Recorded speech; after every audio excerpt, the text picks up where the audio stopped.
Kiek Lietuvoje žmonių perka būstą su paskola? Pakankamai nedidelė dalis. Nedidelė? Mes daugiau kešų perkam? Didesnė dalis gyventojų perka kešų, jeigu mes Wow. pasižiūrėtume. Net tikrai nesitikėjau. Nes Eurostatas turi duomenis apie gyventojų skolos santykį su BVP. Tai aš dabar tiksliai neatsiminsiu to skaičiuko, bet Lietuvoje gyventojų įsiskolinimo santykis su BVP yra vienas iš mažiausių Europoje. Pavyzdžiui, Skandinavijos regione gyventojų įsiskolinimai sudaro apie 100% nuo BVP. Pas mus skaičius yra gerokai mažesnis. Tai aišku, kad dabar jaunimas tikrai yra labiau linkęs skolintis, bet tikrai netokia didelė dalis gyventojų iki šiol perka būstą su paskola. Turbūt Gen Z karta jau kešų nelabai įperka dabartinių kainų, gal tie vyresni žmonės pritaupę perka, bet turbūt ta tendencija keičiasi. Aš sutinku, čia tikrai taip, bet de facto kol kas mes esame vieni iš antilyderių Europoje pagal šitą rodiklį. Dabar per 6 mėnesius Euriboras jau paaugo nuo 2,1 iki 2,59. Teisingai?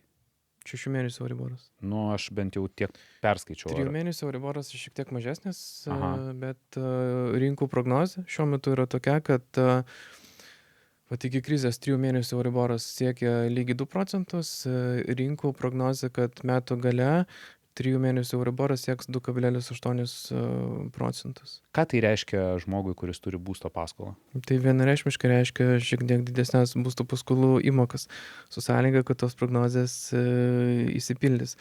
Mes skaičiuojame, kad vienas 25 bazinių punktų bazinių palūkanų padidinimas euro zonoje Lietuvos vidutinę būsto paskolą, jos įmoką padidina apie 20 eurų. Tai rinka Per mėnesį. Per mėnesį. Tai rinka mano, kad šiais metais Europos centrinis bankas maždaug 3 kartus gali padidinti bazinės palūkanas, tai yra 3 padidinimai 60. po 25 bazinius punktus. Reiškia, kad standartinė būsto paskola per mėnesį tokiu atveju bus 60 eurų brangesnė negu šiuo metu. Kiek čia turi būti įmoka, kad pabrangtų 60 eurų? Kokia čia įmoka per mėnesį plus minus? Nes Vilniaus mieste būtų tų kainos dabar tokios, kad čia, žinai, labai sunku įsivaizduoti. Tai pas mus vidutinė būsto paskola yra 144 000 eurų. Jeigu mes darom prielaidą, kad jinai yra įmama 25 metų laikotarpiai, tai prie 2% Euribor įmoka būtų 732 eurai, prie 4% Euribor apie 900. Vat tokie yra rėžiai. O, 150 eurų daugiau, 160 eurų daugiau. Taip. Okay.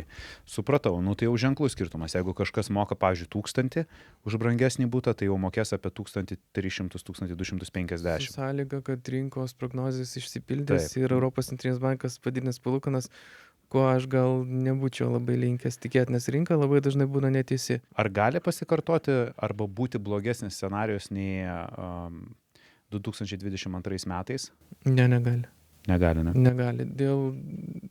Vat kaip ir minėjau, iš vienos pusės rinka mato 3 bazinių palūkanų padidinimus euro zonoje. Ar tai yra įmanoma apskritai? Aš sakyčiau, kad labai sunkiai, dėl kelių aspektų. Tai 22 metų Liepą, kai Europos centrinis bankas pradėjo kelti palūkanas, infliacija euro zonoje kėlė ne tik energetiką, bet ir vidaus rinką ir paslaugų infliaciją. Nes tuo metu ekonomikos ciklas euro zonoje buvo labai stiprus, vidutinis atlyginimas euro zonoje augo 5,5%, tai yra labai daug, kaip euro zonoje tai yra kosminiai skaičiai. Ir infliacija kėlė ir stipri ekonomika, ir tai, kad darbuotojai spaudė darbdavius, kad jie keltų atlyginimus, nes kyla kainos. Ir įmonės galėjo tą padaryti, nes ekonomikos ciklas buvo pakankamai stiprus. Tu gerai pasakėjai interviu pradžioje, kad kartais kaina pati nužudo save. Taip. Ir mes kaip tik turime mūsų partnerio Wolfo Engelmano nealkoholinio klausimą. Ar mes dabar gyvename tylioje ekonominėje iliuzijoje, kai atlyginimai auga, ant pirkimai laikosi, kainos pučiasi, ir ar dabartiniams geopolitiniams įvykiams vykstant, ar nebus taip, kad NT kainos lūš? Tai ar nebus taip, kad tos ypatingai aukštos nekilnojamo turto kainos Lietuvoje pačios save suvalgys ir jos turėtų kristi? Čia matyt bus vienas iš tų atvejų, kai aukšta kaina nenužudo pati savęs.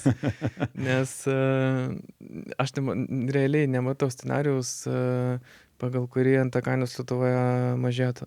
O dabartinė situacija rinkose tas energetikos kainų augimas, aš manau, kad dar tik išpūs ant kainos į viršų, nes nauji projektai, kurie pradedami vystyti šiuo metu, jie yra vystomi su naftos kaina, kuris siekia apie $111 už barelį.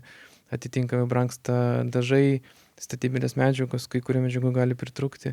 Tai tik tai didins NT kainas per būtent tą kaštų dedamą.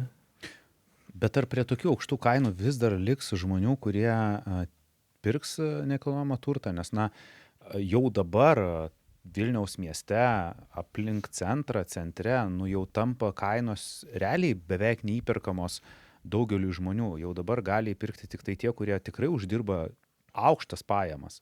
Nes vidutinis butas Vilniuje, pavyzdžiui, ten 80 kvadratų, kur anksčiau skaitėsi normalus butas gyventi, dabar gali kainuoti ir $500,000 tuščias be nieko, ta prasme, dar reikia susiremontuoti.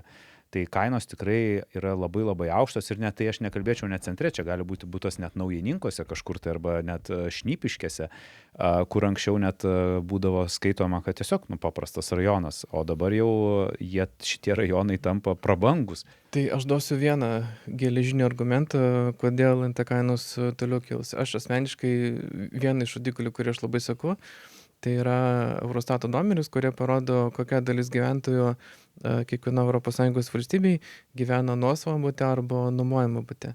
Tai pavyzdžiui, Danija, Vokietija skaičius yra 46%. Mažiau negu pusė visų gyventojų gyvena nuosavam bute.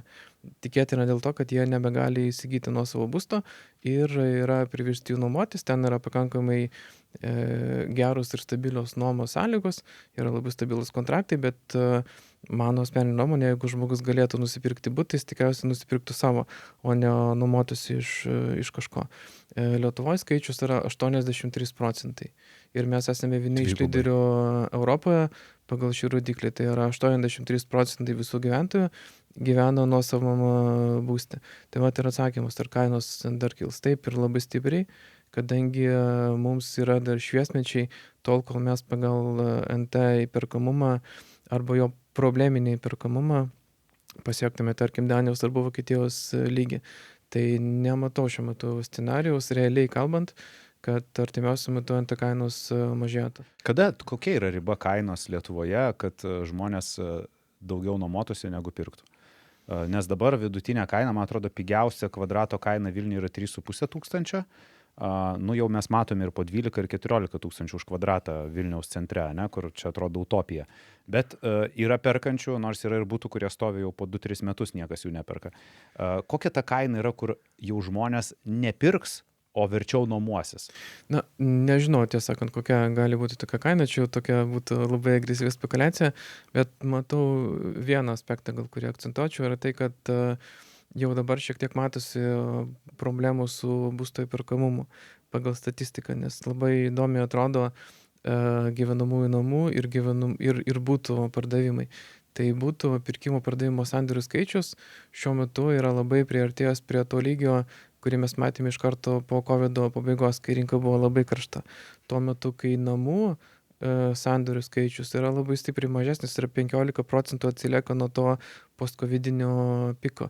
Tai va čia matyt yra tų aukštų kainų pasiekmė, kad namai visgi yra sunkiau perkami ir žmonės didesnis plotas, tai didesnė kaina ir jeigu žmonės perka, tai visgi renkasi jau butus, o ne namus. Nors COVID metu mes matėme pakankamai priešingą situaciją, kaip tik žmonės labai agresyviai pirko namus, nes darbas iš namų ir visi kiti dalykai. Reiškia, tiesiog ateityje matysime daugiau projektų su mažesniais butais, mažesnės kvadratūros, su daug mažų kambariukų. Grįšime prie to, kai buvo statomi sovietiniai blokiniai namai, 62 kvadratai, 3 miegamieji, mažas tualetas, maža vonytė, virtuvytė, tarsi bus daug kambariukų, bet mažas plotas, kad tik tai visi įsitektų.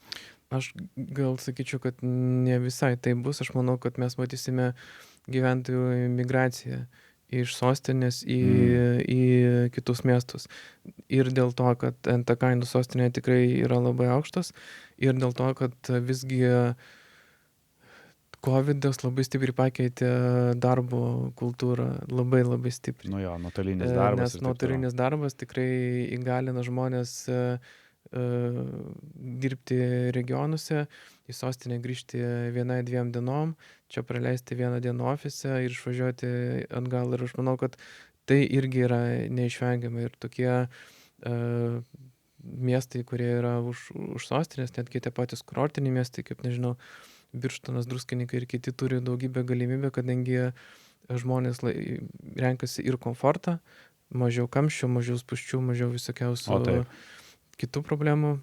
NT kainos yra mažesnės ir manau, kad regionai turi tikrai daugybę galimybę vystytis. Aš žinai, savo net tarpę turiu linkėjimai Tomui, labai super gydytojas, chirurgas ir jisai tikrai, Vilniuje daug metų dirbo, daug žmonių sveikatą gelbėjo ir dabar išsikrausto į Klaipėdą dėl finansinių sumetimų. Tai vat vienas iš tų jau emigravusi į kitą miestą, žinai, kur palieka sostinę tik dėl to, kad iš tiesų tapo per brangu ir pamatė komfortą tenai. Mažesni atstumai, mažesni kamščiai, arčiau darbas, mažiau išlaidų, kuras tas pats ir taip toliau. Taip, ir šiuo metu daug kas nurašo Lietuvos regionus, tarsi, kad jų ekonomikos perspektyvos yra labai prastos, nes kyla atlyginimai, pramonė gali išeiti iš regionų, bet ateis paslaugos, ateis gyventojai ir viskas tais regionais bus gerai. Smagu, kad pažiūrėjote šį trumpą klipą iki pat pabaigos. Todėl kviečiu visus pažiūrėti pilną epizodą štai čia arba ieškokite nuorodos aprašyme.